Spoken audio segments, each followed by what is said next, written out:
Right now at 6, the Anchorage Assembly meeting is getting underway. Members are expected to discuss key issues like a resolution on Alaska's congressional delegation to reform federal immigration enforcement. Also a directive for the municipal tax assessor to reevaluate certain property categories expected to be a topic tonight. Also a resolution that could prohibit the use of appropriated funds for meals during assembly meetings and work sessions. Charlie Fellows is there, and we'll have more from what comes out of that meeting tonight on the Late Edition. Also happening right now, the Anchorage School Board is meeting and expected to ratify new teacher contracts that include a 17% wage increase over the next 4 years. Let's take a live look here. ASD headquarters, where that meeting taking place right now. Beside teacher contracts, the school board could also be discussing their recently announced $90 million budget shortfall for 2027. Updates on potential makeup days after school weather cancellations may also be brought up. The public will be allowed to ask questions or express their concerns. Joe Allgood is at that meeting, and he'll have more for us tonight on the Late Edition. All right, lots to cover here in Anchorage and up in Fairbanks. The North Star Borough may reallocate more than $11 million in school district funding after an audit found the district had more money in its funds than is allowed by the borough code. The money was found to be with the district when the school board voted to close 3 schools and contract out its custodial jobs. It raised the question of whether that controversial cut or the cuts were necessary. District officials argue the extra money came from fewer employees on its health care plans, more federal funding, also staff vacancies. Officials say they could not know or could not have known the full picture when budgeting initially. Meanwhile, the borough mayor argues some factors could have been known when they decided to make the cuts. That is the funding from the 24-25 school year. So that is the money that they had in their account before the custodial outsourcing happened, the school closures happened, the classroom increases happened. People are like, well, you didn't need to make the reductions. No, we actually did. We just were never able to identify 100% of all the savings that are going to come to pass. My job is to estimate conservatively. Mayor Hopkins clarified to us that he does not believe the district was intentionally hiding money. Now on to weather. We've been talking about the warm air coming, and it's definitely here. You can feel it a little bit. Melissa joining us now. What are we looking at this week? I heard you mention the tinkle, a little tinkling. Just a little tinkle, yes. Yeah, we're seeing that chance in Anchorage just for a few light showers moving through, but with temperatures as warm as they are, that's coming down as rain and freezing rain. Head out to the coastal areas, though, it's heavy rain. Juneau also seeing heavy rain and strong winds. Look at these temperatures, 45 in Juneau, 41 in Palmer, 37 in Anchorage, even Fairbanks, not only in the double digits, but holding on to those mid-teens this evening. This is the area of low pressure that is producing the warm air, the wind for some areas, and that heavy rain in the coastal areas of South Central and into Southeast. We had one band that's still moving through South Central tonight, and a second one is on the way for about 24 hours from now. We do still have flood advisories in effect near Ketchikan. Winter weather advisories north of Fairbanks. Those higher elevations, seeing snow and wind overnight tonight into tomorrow, and still seeing that chance for a wintry mix across Bristol Bay here this evening.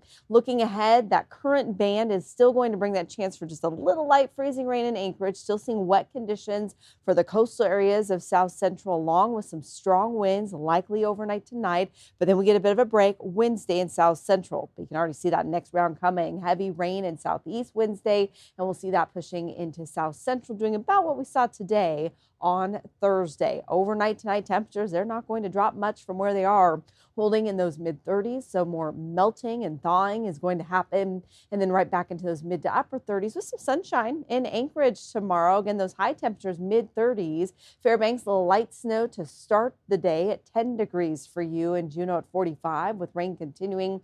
Bethel, light snow showers with high temperatures into the mid-20s. Now, as we look ahead toward the end of the week, a couple things happen. Temperatures drop, but we do see some additional chances for snow and rain, and I'll have the details on that extended forecast here in a few minutes. All right, check back in a little bit. Thank you, Melissa. Nearly 4 months since former Typhoon Halong made landfall in western Alaska, and Governor Dunleavy's administration is telling lawmakers that hundreds of people who were displaced during the storm will not be able to return home until after the summer. Villages like Kipnook and Quigillingok saw extreme impacts from Halong. State emergency officials say cleanup and repair in those areas will take multiple construction seasons. State estimates say the October storm destroyed 90% of Ketchikan and 35% of Quig. And while some village leaders say permanent relocation is the only long-term solution, state lawmakers remain divided. And for the first time, we didn't sleep the whole night, and this was the first time I've ever felt so helpless where I knew I couldn't protect my own daughter and my family. Excuse me. These places are special to us. It's what we know. It's in our bones and sinew. And when that's our home, it'd be like moving a big city, you know, and so I'm against that. Relocation is a huge part of just resilience for communities in general, and I would say it may end up being the best way forward for these communities that have been affected. Tomorrow, Rebecca Paulsha will talk with some evacuees from Ketchikan who are still living here in Anchorage since Typhoon Halong, and we'll have an update on the situations they've been dealing with. And as all this develops, remember you can listen to the latest edition of Alaska's Political Pipeline podcast, available for free wherever you listen to podcasts. A controversial proposal to hold a timber sale in part of the Tongass National Forest. It's caused an intense debate in southeast Alaska. That comes as our Johnson Kuhn tells us the Trump administration is moving forward with this plan. Johnson. This Tongass National Forest proposal is called the South Revilla Timber Sale. If approved, it would allow logging across more than 4,000 acres over 15 years. At issue, so-called old-growth trees, huge trees that in some cases have grown naturally for centuries. The project, originally proposed in 2016, was shelved by the Biden administration, but revived when President Trump returned to office. Conservation groups say the project threatens wildlife habitat and salmon streams, and are worried about southeast communities who depend on traditional hunting, fishing, and subsistence ways of life. Some tribal governments have also come out in opposition, but local timber industry leaders, including Viking Lumber, one of Southeast's last operating mills, echo Forest Service leaders. They say the project will provide timber for local operators and boost economic opportunity, arguing the state's economy depends on logging. They say the timber industry has been squeezed over the past decade and desperately needs new sales to survive.